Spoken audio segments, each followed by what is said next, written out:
These are the steps to creating a Works Cited page. First, we'll open Microsoft Word. We are going to select the no spacing style and then change our font to Times New Roman, 12-point size. It should be noted that margin should be set at 1 inch, left, right, top, and bottom, which is the default in Microsoft Word. At this point, we will type our Works Cited title, centering it left to right on the page. We're going to change our line spacing to 2 and press enter. Make sure you go back to the left margin at this point. When you're creating a Works Cited, it needs to be alphabetical order by the first thing that you have on your web source sheets. So if it's an author's last name, that's what goes first. The first example I am using is a book. So I am doing author's last name, comma, first name, followed by a period. These are the steps and the instructions on your Works Cited sheets. Next is the title of the book, followed by a period, and this is italicized.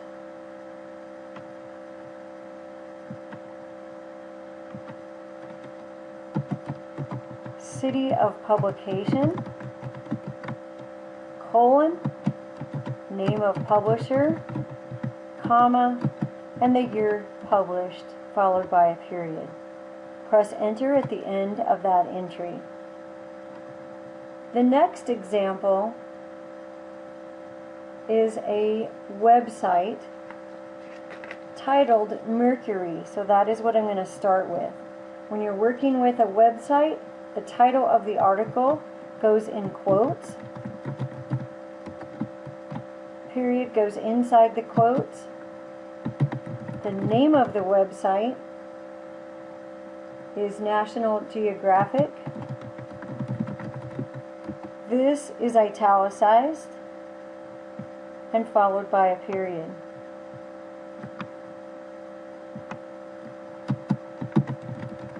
The next item in the recipe is the name of the publisher or sponsoring organization. This is National Geographic Society, followed by a comma and the year that it was published or the copyright that was found on the website. You then type in the type of medium that you found this in, web, followed by a period, and then we type in the date of access. And it's very important that you note that it is the day followed by the abbreviated month with a period, and then the year followed by a period. Then you'll press enter. The next example that I have is that of an encyclopedia, the actual book. This one does have an author, so I will type that first, last name, comma, first name, and middle initial followed by a period. The name of the article is Mercury. It goes in quotes. The name of the encyclopedia is the World Book Encyclopedia.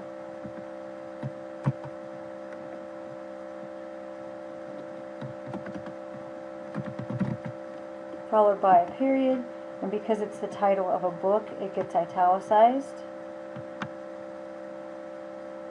And the last thing that goes on this type of citation is the year it was published, followed by a period. The next example is very similar. This is an example of citing a source from World Book Online or an online encyclopedia. Again, it starts with the author's last name, followed by first name, middle initial, the name of the article in quotes. Again, the period goes inside the quotes. This was found in World Book Student. That is what gets italicized.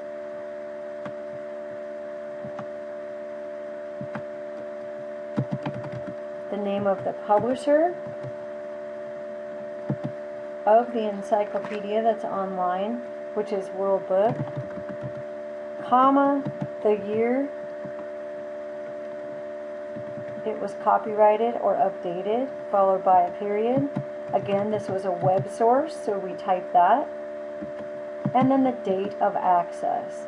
Day, month abbreviated, period, and then the year.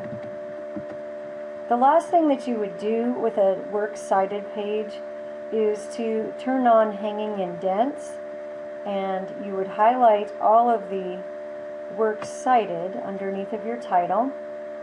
Go to the paragraph dialog box and turn on the special indent called hanging. The default is 1/2 inch, and that's fine. Then you would click OK. Now in our situation, because these works cited were only 1 line long, you don't actually see what the hanging indent does, but it's still a good idea to do this with every work cited. The next thing that I would like you to do is double click in your header, tab twice, and type your last name. Close the header and save your works cited page.